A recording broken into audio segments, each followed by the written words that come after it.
Hola, ¿qué tal? Buenas tardes. ¿Todos despiertos, cierto? ¿Sí? ¿Almorzaron, supongo, con energía? Ya, como bien les mencionaba Diego, la idea de la charla que les voy a dar ahora es hablar sobre Big Data en la nube, cómo podemos adoptar esta tecnología, cómo podemos empezar a expandirla y finalmente cómo podemos controlarla. Esos son como los tres focos principales que vamos a revisar hoy día. Entonces, lo primero, para poder entender esto, se habla mucho de Big Data, ¿cierto? Nosotros todos hablando de Big Data. ¿Alguien que no conoce el concepto para detener un poquito sobre el concepto de Big Data o todos estamos check y nos vamos directo a la nube? ¿Se entiende? Ya. ¿Alguien que sí que entiende y quiera explicarlo? ¿Por un punto, por un sticker para el laptop? ¿No? Acá tengo, no, palo blanco, no me sirve. ¿Allá? Bueno, el concepto de Big Data, de por sí, como habían dicho en la presentación anterior, es muy controversial porque para muchas cosas significan cosas diferentes. Pero a grandes rasgos, para que se entienda, es cuando se está manipulando una cantidad extremadamente grande de datos y se quiere sacar algo de ellos. Exactamente.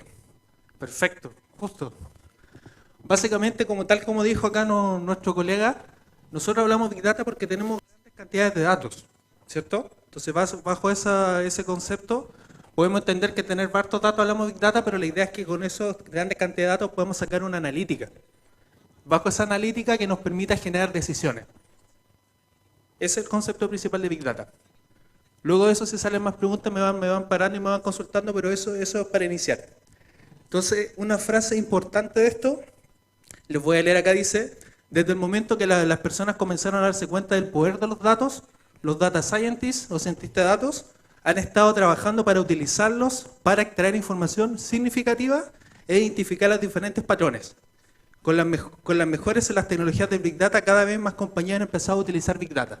Entonces, el Big Data tradicional que nosotros conocíamos era un grupo de máquinas para poder tener este gran poder de procesamiento o de storage para poder guardar la información, pero siempre pensando en un entorno on-premise. ¿Qué quiere decir on-premise?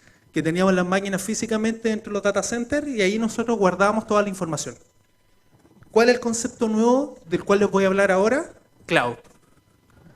Cloud viene a cambiar esto. Les voy a explicar todas las mejoras que tiene esto y todas las ventajas que tiene frente al procesamiento on-premise, pero básicamente eso es lo que les quería presentar ahí. Entonces, ¿qué es el cloud computing? Para ir bien desde atrás. Dice, la forma más elemental de definir la nube es que un equipo situado en algún lugar al cual accede a través de Internet y se utiliza con un fin específico. O sea, yo a través de Internet me conecto, abro mi browser, mi Chrome, Internet Explorer, etcétera, y a través de eso yo puedo disponer de todas las máquinas que yo quiera en función al presupuesto que yo tenga. Entonces yo tengo que colocar mi tarjeta de crédito, ya sea en Amazon, en Google, Azure, Huawei o cualquier sistema que me permita trabajar con cloud. Y bajo esto yo puedo empezar a jugar y a procesar datos, a ocupar API de Big Data, etcétera. Con eso yo hablo de cloud computing. ¿Por qué es importante cloud computing? Básicamente porque cuando nosotros estamos trabajando en on-premise, cada vez cuando empezamos a trabajar con Big Data, esto se empieza a quedarnos pequeño. Nos damos cuenta que cada vez la infraestructura, si bien empieza a crecer, las necesidades que tienen los analistas de datos, los cientistas de datos y toda la gente que está haciendo analítica, va creciendo. Cada vez tenemos machine learning, deep learning, inteligencia artificial y nuevas tecnologías que nos ayudan a empezar a generar nuevas decisiones dentro de las empresas, pero la infraestructura siempre va quedando atrás. Entonces, el hecho de empezar a ocupar cloud nos permite empezar a utilizar la misma tecnología que está ocupando Google, Amazon y que la tienen disponible a nivel mundial. Esa es una de las grandes ventajas. Entonces, para poder entender esto, nosotros tenemos on-premise, que ya lo mencionaba ya hasta ahora, que tenemos todos los data centers, todos los computadores que están físicamente en algún lugar. Y por otro lado tenemos cloud, que el cloud acá tenemos tres tipos de cloud, que puede ser SaaS, PaaS o IaaS. En el SaaS, ¿qué quiere decir SaaS? Quiere decir software como un servicio. PaaS, una plataforma como un servicio, y un IaaS es una infraestructura como un servicio. Con eso yo puedo identificar cuáles son los tres tipos de cloud. ¿Se entiende hasta acá? ¿Muy complejo? ¿Alguien lo había escuchado ya? Por lo general no es fácil de explicar esto. Entonces siempre me gusta explicarlo, sobre todo cuando día jueves con cerveza y pizza. Yo creo que es mucho más interesante de entender esto. Entonces se lo voy a explicar con pizza y cerveza para que lo entiendan mejor. Si tienen dudas sobre las pizzas y cerveza, ahí lo conversamos. Pero básicamente, si yo quiero llevar esto a un premise, entendiendo que yo tengo todo mi procesamiento en un data center, yo puedo decir que el on-premise es hacer la pizza en mi casa. ¿Qué sería hacer la pizza en mi casa? Comprar la cerveza, tener una mesa y una silla en mi casa, tener la electricidad y el gas, el horno, la masa, los ingredientes y el queso. Y con eso yo puedo disfrutar de una pizza en mi casa. Eso es totalmente on-premise. Yo tengo todas las herramientas, todas las características y yo tengo que encargarme de hacer la pizza. Si yo quemé la pizza, se me olvidó comprar un ingrediente o algo, no resultó. Culpa mía, ¿cierto? Tenemos otra instancia que sería infraestructura como servicio. Acá lo que me están haciendo es dar la infraestructura para que yo pueda construir, en este caso mi pizza. Entonces todo lo que está en verde es lo que me está dando el vendedor. En este caso el vendedor me está dando la masa y me está dando el ingrediente y el queso. Esto sería como ir al supermercado y comprar una pizza congelada. ¿Cierto? Yo compro la pizza congelada, la llevo a mi casa, la caliento. ¿Qué tengo que tener en mi casa? La cerveza, la mesa y la silla, la electricidad o el horno para poder calentarla y con eso, check. Con eso ya puedo disfrutar de la pizza. ¿Qué sería esto en un PaaS? Que el PaaS es la plataforma como un servicio. Si quiero verlo como una plataforma como un servicio, yo tengo que tener cerveza, mesa y silla. ¿Y qué me va a dar el vendedor? El vendedor me va a dar la electricidad, el horno, la masa, el ingrediente, el queso. Que sería como pedir una pizza por teléfono. Básicamente eso. Y finalmente es cuando yo no quiero hacer nada y quiero solamente disfrutar de la pizza. ¿Cómo sería esto cuando voy a un restaurante? Llego al restaurante, me siento y el restaurante se encarga de dejarme mi cerveza, tiene la silla, la mesa y me lleva la pizza. Con eso yo tengo las 4 diferencias desde tener el on-premise, que es la máquina del data center, hasta tener un SaaS. ¿Cuál es la ventaja a nivel informático o a nivel de negocio, por ejemplo, tener un SaaS? Es que en el SaaS no tengo que hacerme cargo de la infraestructura. Yo utilizo los servicios, por ejemplo, el servicio que la mayoría de ustedes ocupan es Gmail. Yo de Gmail me encargo de leer los correos, mandar correos, pero yo no le hago un backup a los correos que tengo, ¿cierto? No me preocupo que se caiga el servidor, ¿cierto? ¿Por qué? Porque Google lo está haciendo por detrás. Yo solamente ocupo el servicio de ocupar los correos. Esto es básicamente lo mismo.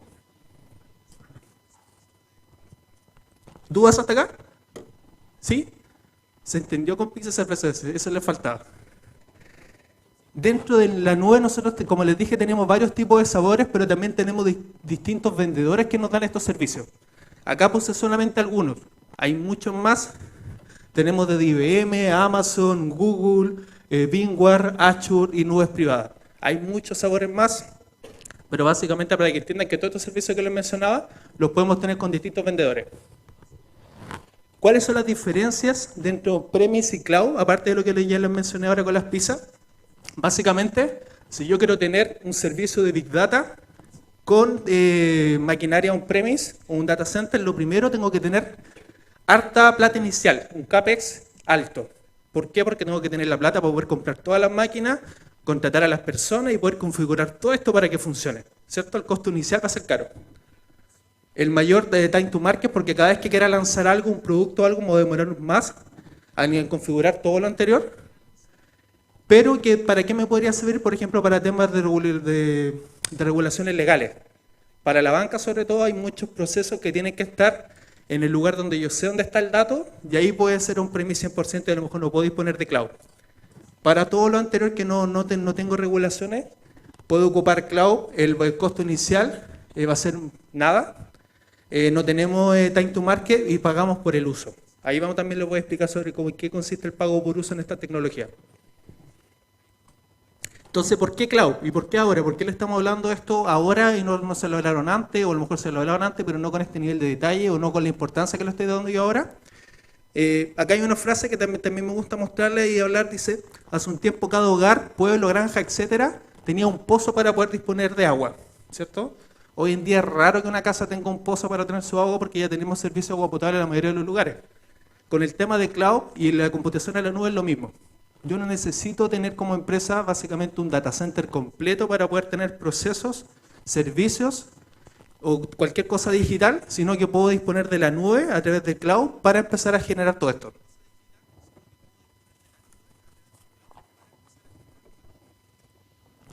También ha evolucionado el almacenamiento, del almacenamiento que lo conocí yo, disquete. ¿Alguien conoce el disquete de acá? ¿No? ¿Poco? ¿sí? Hasta el procesamiento en la nube. Entonces estamos viendo que nos hemos dado cuenta de todos estos años que han pasado que el costo del almacenamiento cada vez es más barato. Es cosa de ver los pendrives, un pendrive que antes tenía 2 gigas, salía, no sé, 10.000 pesos, 20.000 pesos, ahora tiene 1 tera. ¿Cierto? Evoluciona demasiado rápido el almacenamiento y cada vez va bajando el costo. Este costo también nos beneficia a nivel de la nube. Me conviene comprar un data center, comprar máquinas gigantescas. Como empresa, si en un par de años más van a estar obsoletas o van a bajar mucho o se van a depreciar demasiado rápido.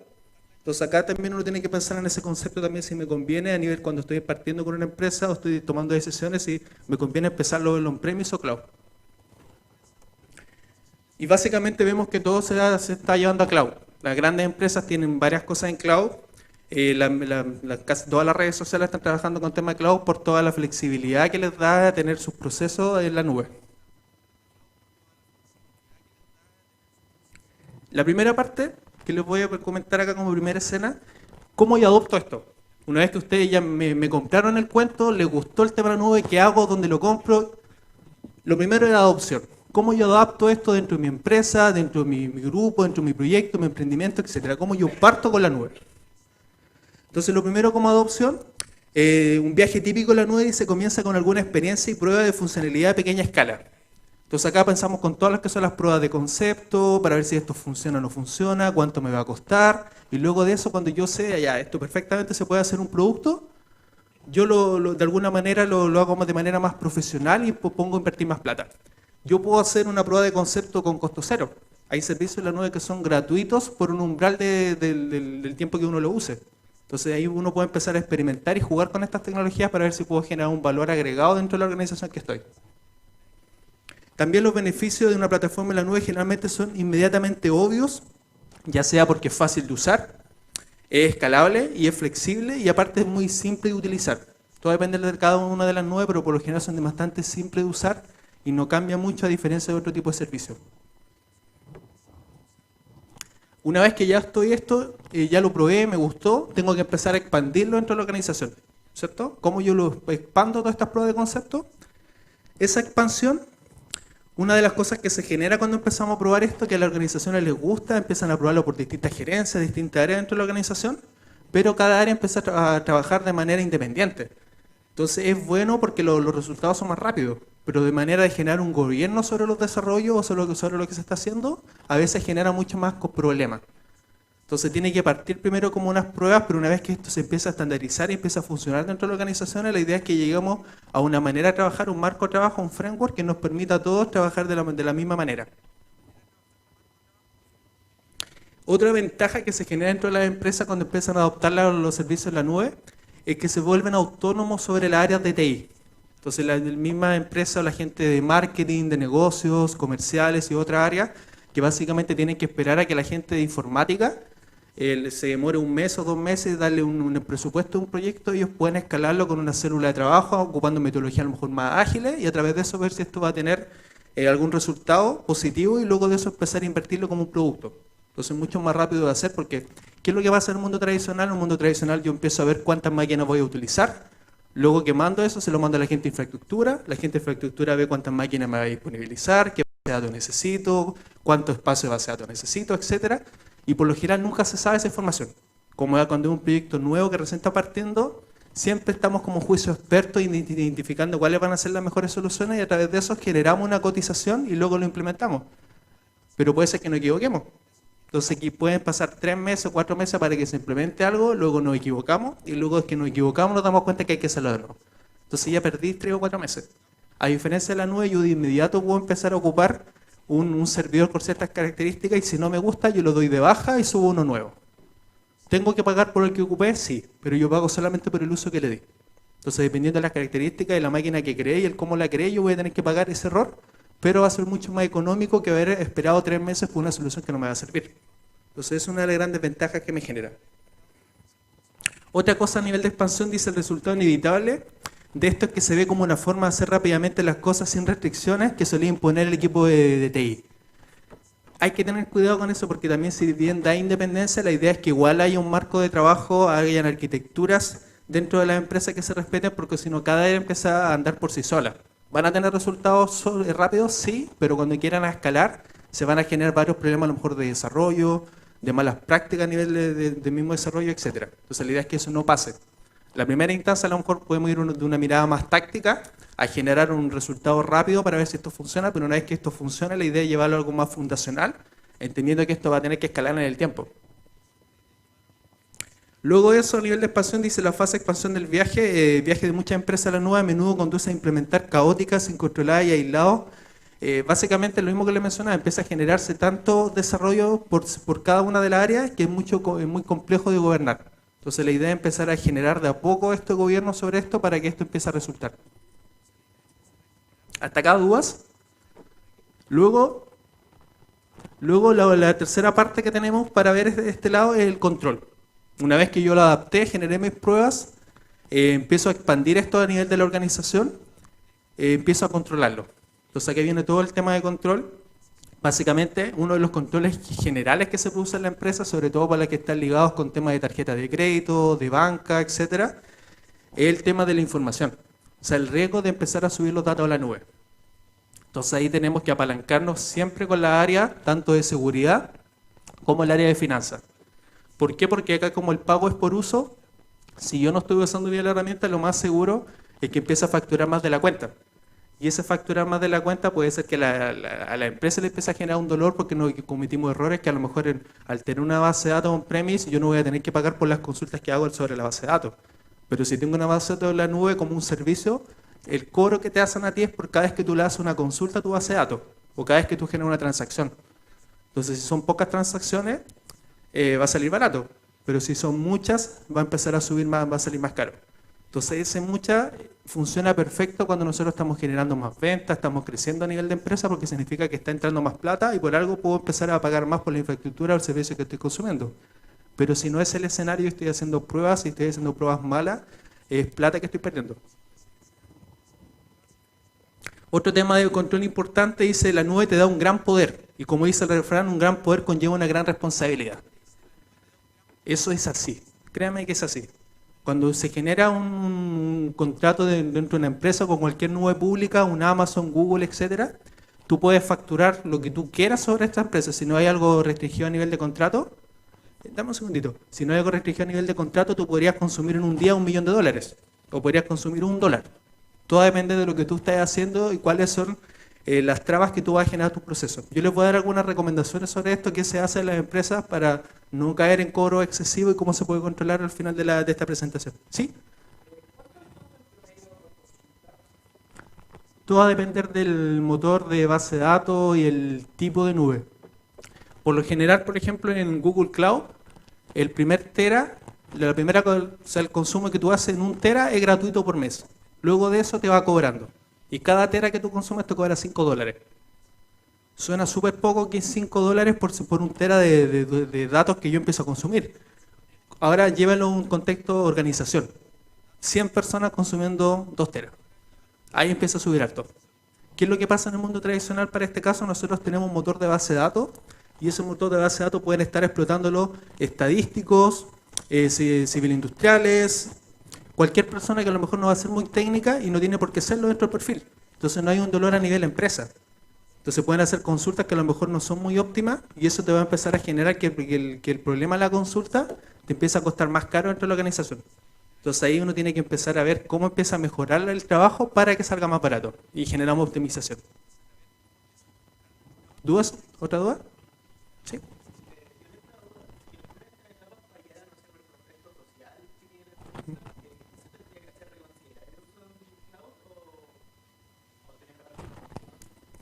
Buena pregunta, buena pregunta. Por lo general, las empresas que han fallado, que yo he conocido, son empresas grandes. Entonces tienen está la plata y está el bolsillo para caerse y luego poder recuperarse a través de esto.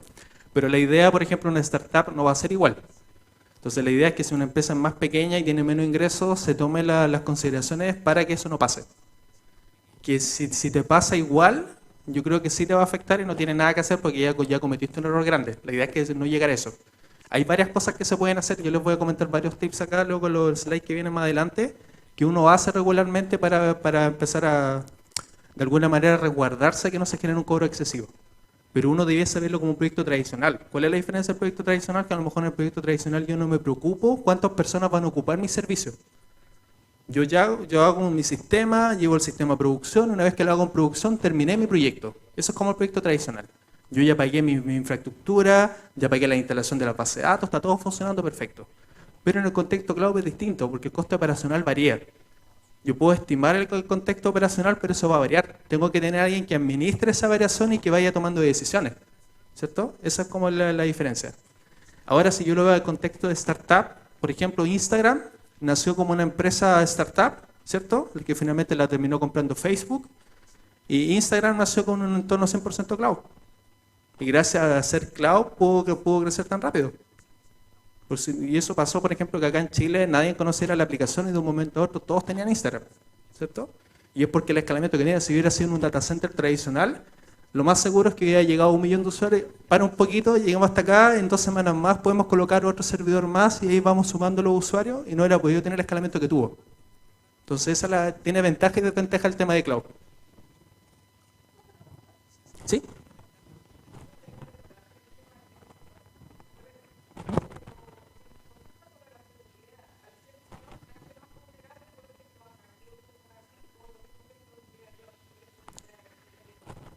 Sí. Mira, excelente pregunta para mi colega que viene después, que de 100% de ciberseguridad. Pero básicamente, para contestarte, lo que hace el proveedor de nube pública, asegurarte todo el tema de que nadie se puede meter al data center, por ejemplo, de Google o de Amazon. Nadie va a entrar al data center con un pendrive y se haya la información. Eso no va a pasar. Hay resguardo a través de eso y la información que se transfiere a cualquier nube es cifrada. ¿Cuál es el problema? Que si uno de los empleados de la empresa estaba carreteando, dejó el notebook abierto y alguien se lo llevó y hizo un cele para los datos y los datos no estaban encriptados, te hackearon. Entonces,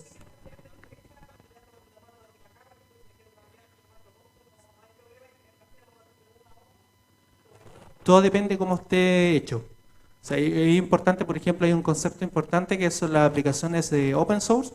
Entonces hay varios servicios que son libres y uno los puede llevar a distintas nubes, pero hay herramientas que son nativas de una nube. Entonces, por ejemplo, puedo tener un servicio que esté funcionando sobre tecnología Microsoft y llevarlo a Google no va a ser transparente. Se puede hacer, pero igual tiene que haber desarrollo, esfuerzo de trasladar los datos, etcétera. Todo depende de lo que está haciendo el caso a caso, de la complejidad que haya. Si es solamente llevar un motor de base de datos a otra, puede ser que sea limpio. Hay otras tecnologías ahí que nos ayudan a hacer eso y, por ejemplo, otra que está bien de moda que es Kubernetes. Entonces, con Kubernetes o Kubernetes lo que uno puede hacer es finalmente empezar a armar servicios dentro de todos estos contenedores y el contenedor es más agnóstico a la tecnología. Entonces tú puedes tener el contenedor que esté en un Oracle Cloud, en un Google Cloud y así va a ser más agnóstico, entendiendo que el Kubernetes va a ser el mismo. Entonces, ahí, ¿qué es importante ahí? Que la arquitectura inicial que yo tome sea lo más agnóstico posible, entendiendo que en algún momento yo voy a querer ser multicloud, tener más de una nube dentro de la misma organización, o a lo mejor voy a querer cambiarme una nube a otra. Y no irme 100% a todo el detalle de los servicios de una nube, porque si después el día de mañana esa nube no está bien posicionada y quiero empezar a experimentar nubes nuevas, no me va a funcionar.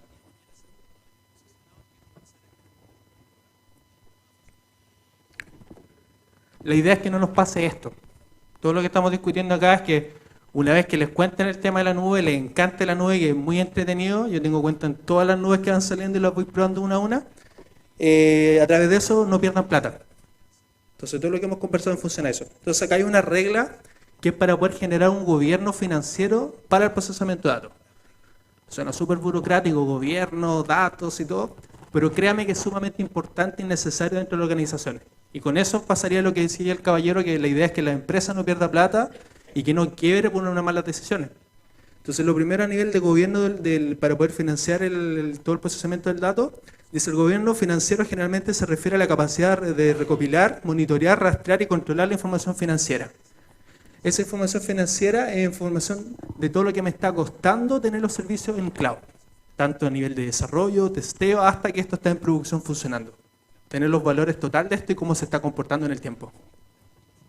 Entonces es importante que se distinga entre el control de costos simple y gobierno financiero.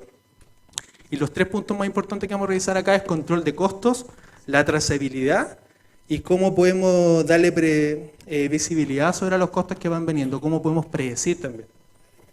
Entonces, lo primero a nivel de control de costos es asegurarse que no se acumulen costos que no sean necesarios a los que, y no queremos, lo queremos minimizar de alguna manera en un tiempo determinado. Entonces yo puedo tener costos que a lo mejor está bien que se generen, como yo les mencionaba al inicio, si yo tengo costos por transacciones de venta que voy desarrollando como negocio, cada transacción voy a tener que pagar más, pero estoy vendiendo más. Entonces en ese sentido es también que se caigan ese tipo de transacciones y empiecen a acumularse. Pero si tengo costos, por ejemplo, de pruebas de concepto, o tengo una bolsa para probar cosas, si realmente me sirve o no me sirve en un área de innovación, la idea es que acá empezar a controlar más lo que estoy probando y cómo lo estoy probando. Siempre hay manera de hacer las cosas baratas. No significa que porque quiero ahorrar costos no puedo hacer cosas, no puedo ocupar ciertos servicios, sino que tengo que empezar a saber usarlos bien y poder leer bien la documentación y todas las cosas que tiene la letra pequeña para empezar a gastar menos. Y no empezar a ocuparlo por ocuparlo porque ahí empieza a salir más caro. Lo otro, ¿sí? Para una persona así como simple mortal que quería empezar a experimentar con esto, pienso que bastante más cosas, ¿cierto? O sea, probablemente siempre pueda ofrecer gratis. Sí, no. Por ejemplo, hay varias nubes que te permiten que a través de cuentas de estudiante tú no tienes que ingresar tarjetas de crédito. Pero ¿qué es lo que pasa? Que la mayoría de las nubes sí te exigen tener una cuenta, ingresar tu tarjeta de crédito independiente que nunca te facturen nada, pero va a poder identificarte como un individuo. ¿Por qué? Porque cuando empezó a lanzarse las primeras nubes, cualquiera se crea cuenta y algunos se aprovecharon y empezaron a crear muchas cuentas y la colocaron a nivel de empresa. Entonces tenían 100 cuentas, 1000 cuentas y todas estaban jugando unas con otras. Entonces les salía totalmente gratis. Para que eso no ocurra ahora, lo que hace cada uno es pedirte una tarjeta de crédito cada vez que tú quieres ocupar los servicios gratuitos. Entonces, si bien tú tienes que poner tu tarjeta, tienes que ir a asegurarte que todo lo que estás ocupando es gratuito. Siempre hay máquinas, por ejemplo, virtuales que tú puedes crear en cualquier nube, Amazon, Azure, Google, que te sale gratis. Y te dice ahí en la página que es totalmente gratis, tú puedes crearla, bajarla y hacer lo que tú quieras con esa máquina porque es gratis. Pero hay otras que son por horas, entonces tiene distintos cobros dependiendo del servicio que tú estés usando. Hay una que te cobra por transacciones, otra por espacio, otra por tipo de máquina. Entonces cada nube y cada marca que hay por detrás tiene un sistema de cobro distinto. Por lo general, ¿cómo nosotros nos eliminamos todo esto? Porque hay cosas que uno no tiene idea cómo funciona el algoritmo que está por detrás y te cobra. Todas estas nubes tienen calculadoras virtuales. Entonces uno pone, no sé, en Google, calculadora Google, por ejemplo, y te arroja el link donde está la calculadora y en la calculadora tú pones todo lo que tú crees que vas a consumir. Entonces yo voy a colocar una base de datos como un servicio que yo voy a consumir con 5 usuarios, yo creo que 5 teras más o menos mensuales, y a través de eso te dice cuánto en dólares te va a costar. Entonces con eso tú puedes decir, ya con esto, yo sé que me va a costar esto, y si tú no te pasas de la predicción que hiciste, no te va a pasar del costo que ya tienes. Entonces va a ser transparente para ti. En la otra parte del control del costo tenemos trazabilidad. ¿Por qué es importante tener la trazabilidad? Para entender de dónde se generó el gasto, en qué parte, por qué se hizo, dónde salió ese proyecto, dónde salió esa cuenta, hacerle el traceo, como sale ahí, para entender bien de dónde se genera esto y dónde muere este gasto, porque esto es información que vamos a tener que analizar. Finalmente toda la información de los gastos que estamos haciendo va a ser casi otro data mart o otro data warehouse que vamos a tener para empezar a analizarlo y poder predecir cuánto me va a costar esto en el futuro. ¿Cómo el gerente de finanzas va a poder decir cuánta plata va a gastar la empresa si no tenemos idea cuánto estamos gastando hoy en día en nube? Entonces, esto es importante empezar a verlo y revisarlo de cara a que poder llegar a un modelo que ojalá sea predictivo con la información que ya tenemos. Y la última dice comprender y poder predecir cuáles serán los costos futuros. Acá ya podemos aplicar Machine Learning y todas estas nuevas tecnologías para empezar a ver que a través de los patrones de comportamientos que están teniendo la gente que trabaja en la nube, yo poder saber cuánto va a gastar en el futuro. Este ya sería como el nivel avanzado, pero la idea es llegar a eso en algún momento. Entonces me voy a saltar algunos, ¿cómo estamos de tiempo? ¿Sí?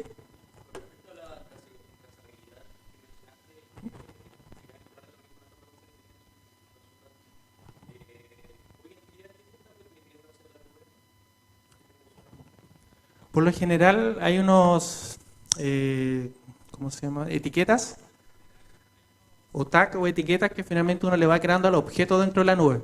Entonces, por ejemplo, tú puedes estar trabajando en Google Cloud y cada componente que tú vas creando en la nube le vas poniendo una etiqueta y esas etiquetas se pueden repetir. Entonces le puedes poner etiqueta grupo de innovación Y todas las cosas que está haciendo el grupo de innovación, luego tú los podrías pasar a una base de datos y con consulta SQL tú podrías ver cuánto están gastando ellos y qué día lo gastaron. Entonces, ponerle etiqueta a los productos que te está utilizando, después puedes exportar todo el costo y eso.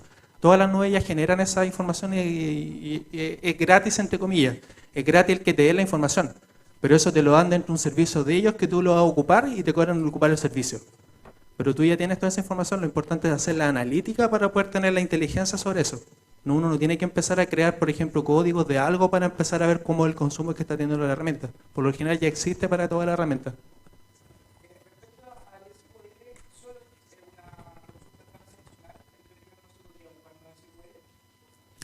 Depende de la nube. Por lo general todas las nubes ahora están ocupando SQL. ¿Y por qué SQL? Porque SQL se ocupa en todos lados, toda la gente sabe SQL. Hubieron bases de datos no SQL que empezaron a experimentar con cosas nuevas, pero no fue mucho el arrastre y no funcionó, así que están casi todas las bases de datos con SQL. Yo trabajo mucho con BigQuery, que es la base de datos no SQL de Google Cloud, y las consultas SQL son las mismas. ¿Cuál es la diferencia? Que tú tienes varias funciones que te permitan a generar, por ejemplo, Machine Learning, que dentro de una base de datos relacional tú no podrías hacer. Esa es como la gran ventaja. Sí, vienen funciones, por ejemplo, que dentro de BigQuery que tú puedes ocuparla para generar Machine Learning. Entonces funciones desde generar regresiones, por ejemplo, que ya vienen listas y tú le pones los parámetros que te exige para que eso funcione. Entendiendo que ya tiene los datos cargados en otras tablas y puede empezar a jugar. Entonces las herramientas y tecnologías disponibles en la actualidad están conduciendo a una verdadera democratización de los datos finalmente, porque cualquiera puede ocupar los servicios de la nube. Y esa es la gran ventaja. Antiguamente, si yo quería hacer Machine Learning, no quería ocupar tales servicios, quería ocupar Big Data, para ocupar Big Data mínimo necesitaba 5 máquinas para tener un Cloudera funcionando. De pagar 5 máquinas, no cualquiera lo pagaba, no cualquier empresa pagaba tener esa infraestructura, y eso hacía que no cualquier empresa pudiese disfrutar de estas tecnologías. Hoy en día con servicio de la nube, como les decía, con menos de $1 o gratuito uno puede empezar a jugar con todo esto. Entonces gracias a eso uno puede empezar a ver valor sobre los datos que tiene dentro de la organización y puede generar ahorros significativos, o a lo mejor la creación de nuevos productos. O a lo mejor como startup, si tienen una idea entretenida que realizar, ¿qué mejor que empezar a hacerlo en la nube? Entendiendo que el escalamiento que tiene la nube es global. Pueden tener réplica de lo que quieran y a través de eso pueden cambiarse también, se hace una buena arquitectura de una nube a otra. Entonces también va a ser mucho más transparente. ¿Hasta acá dudas? ¿No?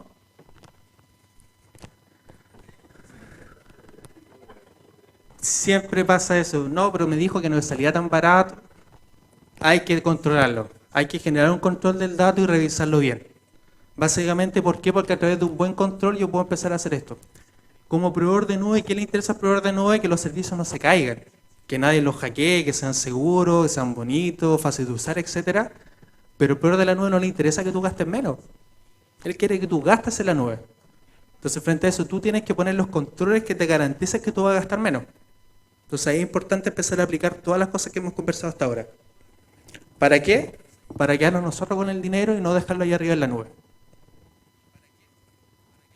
Entonces acá hay unas partes de la última slide que nos van quedando, pero dice a nivel de entender, dice a través de los informes detallados nosotros podemos entender cómo el comportamiento que están teniendo mi empresa, a través de los costos que estamos generando, las licencias que estamos dando, los accesos que estamos dando, entendiendo que cada acceso es una persona que va a entrar a los servicios y va a empezar a consumir y finalmente se va a traducir en plata que va a tener que pagar como proyecto, como empresa. Los informes también deberán poder rastrear el uso a largo plazo. La idea es lo mismo como les decía, la idea es ojalá llegar a la tendencia de poder analizar y generar predicciones con los datos que voy observando. Además tenemos que controlar todo lo que está acá. Tenemos dos tipos de controles. Para el tema también del que hemos destacado ahora último, para que esto no salga muy caro, yo puedo hacer dos maneras. Puedo hacer proactivo, colocándole cierta configuración o ciertas cosas dentro de la herramienta, que cada vez que alguien empieza a crear un servicio más caro del que yo tengo permitido como empresa, lo mate de inmediato y que no lo pueda realizar. O bien puede ser reactivo, yo lo voy a dejar que él lo haga, pero me va a llegar un correo con una alerta indicando que ya me gasté el presupuesto del año. Uno decide. Ahora, si no decido ninguna de las anteriores, significa que me voy a gastar todo en el día y ni siquiera lo supe, que sería el peor escenario. Yo tengo que elegir si quiero ser proactivo o reactivo dependiendo del servicio que estoy utilizando. Por ejemplo, si un servicio de venta, la idea es no ser proactivo y si ya llegué al escalamiento máximo de las ventas que puedo realizar o las conexiones para poder generar las ventas, voy a matar el servidor y lo voy a botar.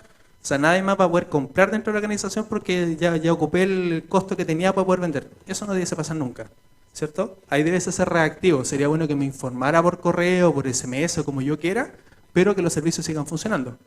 Ahora sí, un tema de seguridad, que a lo mejor hay un equipo de desarrollo que tiene un presupuesto de $100 a lo mejor en un proyecto y se está gastando $1000 y yo lo quiero salir de inmediato. Entonces ahí tengo que ver cómo configuro la alerta para empezar a tener toda esta información. Esas alertas se van a configurar según la nube que quiera hacer, según la nube que esté pública que esté utilizando y el cómo yo quiero recibir la información. ¿Sí?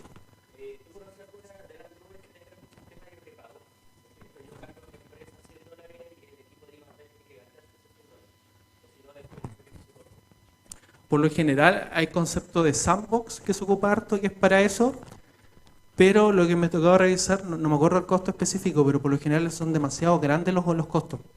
Entonces te sirven para organizaciones muy grandes, que hay mucha gente gastando plata y generando innovación y cosas, ahí a lo mejor te conviene llegar a ese costo. Si no es ese el escenario, que la mayoría casi nunca es, te conviene tú poner la alerta. Entonces, entendiendo que a lo mejor tú dices, ya como yo quiero tener un presupuesto de $500 mensuales o $1000 mensuales, y a través de eso generar a través de la calculadora, ver cuánto tú vas a gastar, qué herramienta vas a utilizar, de ahí generar el presupuesto. Una vez que tú ya tienes claro tu presupuesto, entendiendo lo que tú debieses gastar por lo que tú vas a hacer, debieses generar la alerta correspondiente y ahí generar el gobierno. Hay varios artefactos, por ejemplo, que se conectan con las nubes que te permiten, de alguna manera, ser más proactivo a la hora que tú a lo mejor quieres ejecutar algo y te lo matan. Se conectarán con tu nube y harán ciertas lógicas, ciertas cosas, pero todo depende del caso a caso que tú quieras hacer. Si te está matando algo que a lo mejor es un desarrollo, una innovación, puede ser que no duela mucho. Pero si algo que está en producción y está generando valor para la organización, que se caiga un servicio hoy en día duela a nivel de marca y a nivel de empresa. Entonces ojalá no pase eso nunca. Y finalmente tenemos el optimizar, que una vez que ya tenemos claro todo lo anterior, yo me pongo a optimizar los costos. Entonces, ¿a qué me refiero con optimizar? Como acá está destacado, automatizar todas las actividades que son recurrentes para empezar a hacerlo a lo mejor una pura vez. Si hay un reporte que todos los días las genera las distintas áreas y el mismo reporte, mejor lo automatizo, que lo haga un puro proceso de manera automática y se lo mande por correo a distintas personas. Así el cobro va a ser una pura vez y no van a ser 5 o 6 veces las mismas personas que están haciendo lo mismo. Entonces ahí tengo que yo empezar a gobernar esto para optimizar, siempre pensando en el gobierno financiero de la organización. ¿Dudas hasta acá? Ya, esta es la última parte que tenemos, el bonus, y ahí terminamos. Estas son algunas cosas que nosotros debemos considerar a la hora de empezar a trabajar en la nube. Por ejemplo, una de las cosas que pasa mucho en el mundo general, me ha tocado verlo en distintas empresas de todo ámbito, el individuo canónico. ¿Qué es el individuo canónico? Ya la nube ya está funcionando. Tenemos todos los datos en la nube funciona perfecto, tenemos los controles de seguridad por detrás, controles financieros. Pero ¿qué tenemos? Que finalmente tenemos nuestros cientistas de datos, que lo que hacen ellos en la primera instancia es recolectar todos los datos y crear sus datasets para poder generar todas estas cosas de machine learning, ¿cierto? Sus modelos de regresión, etcétera. Lo hacen en la nube, eso está perfecto. Pero luego, ¿qué es lo que hacen ellos? Es sacar todo lo que sirve y lo descargan a su computador. Y empiezan a trabajar todo en su computador. ¿Cuál es el gran problema? Que el computador que nosotros tenemos acá tiene una limitancia. Entonces no estoy disfrutando de las bondades de la nube, a lo cual empezar a descargar toda la información para hacer un proceso en el computador nuestro. Lo ideal es hacer todo el procesamiento en la nube. Si ya tengo todos los datos arriba, es seguir ocupando los servicios que tengo en la nube. Si no, solamente estoy perdiendo plata porque me están cobrando por el descargarlo y lo más seguro es que vaya a quedar chico mi computador para el procesamiento que quiero hacer. ¿Qué sería lo contrario de esto? Una buena práctica. Lo primero es trabajar en equipo siempre, entendiendo que siempre a nivel de la organización hay más de uno está haciendo lo mismo. La idea no es replicar los trabajos. Calcular los datos de la nube siempre, entendiendo que ya tengo los datos de la nube, si ya están en el computador es otra cosa, pero si ya están en la nube, calcular siempre en la misma nube. Automatizar los cálculos que sean recurrentes, sobre todo si tenemos reportes que son automáticos, se van generando de manera manual cada cierto tiempo. Lo ideal es que esté todo automático. Y la idea es si queremos compartir dataset de un cientista de datos o un analista a otro, que no sea por un pendrive, por un correo, sino que ocupar la nube. La nube nos permite generar tablas y a través de direcciones URL poder compartirlas entre las personas de la misma organización. Entonces, si eso lo podemos hacer, la idea es disfrutar de eso y no descargar la información a mi computador, descargarle un pendrive y pasarle el pendrive, porque si no pierdo información valiosa en la organización. Y con eso terminamos, chiquillos. No sé si hay una pregunta extra. ¿Sí?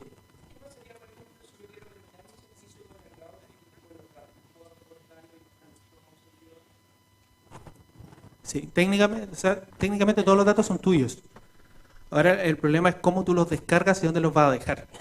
Ahora, lo mismo que te mencionaba, cada vez que uno descarga un dato te lo cobran. Entonces puede ser, y la mayoría de las nubes son así, el storage, el espacio de poder, el cobro por tener el dato en la nube es barato, demasiado barato. Pero el descargar el dato es el caro.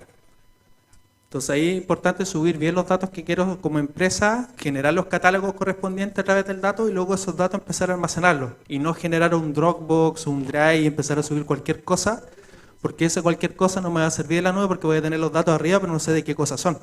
¿Cierto? Y cuando los quiera migrar, voy a tener que migrarlo igual porque no sé si me sirven o no me sirven a nivel de organización. Lo importante es tener todo catalogado y a través de eso poder tomar decisiones.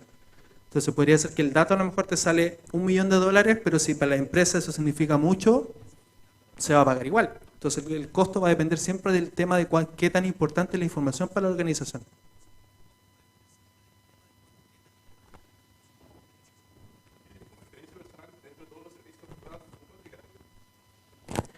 Difícil pregunta, difícil.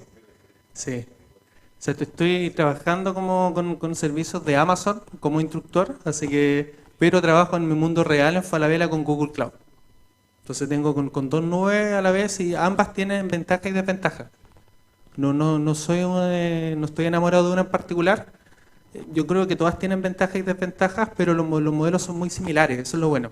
Si tú ya aprendiste a trabajar con una, poder llevarlo a otra nube es sumamente fácil. Hoy en día tenemos muchas nubes, Huawei ya confirmó que iba a hacer un data center en Chile, Alibaba también tiene cloud allá en China y toda esa parte del hemisferio. Tenemos de IBM, Oracle, tenemos muchas nubes acá en Chile. Por lo general todas funcionan de manera similar. La más grande, la que partió primero fue Amazon. Por eso tiene muchas herramientas, tiene muchas cosas, pero hay nubes que nacieron después como Google que no tienen nada que envidiarle. O sea, han aprendido de los errores que han cometido las otras nubes y han generado servicios a lo mejor más óptimos. Entonces lo importante es ver cuál te conviene más para lo que tú quieres hacer, a través de qué tecnología te gustaría trabajar, y luego eso ojalá llevarlo a un ámbito más agnóstico de cara a jugar o trabajar con herramientas que te permiten poder migrar a las otras nubes. Una de las herramientas que más se utiliza, por ejemplo, es Kubernetes para poder hacer todo esto. Kubernetes trabaja en todas las nubes y es muy fácil de migrar de un lugar a otro. Entendiendo que todos tus desarrollos van a estar en contenedores, tu contenedor lo puedes pasar por cualquier nube, va a ser agnóstico el cambio.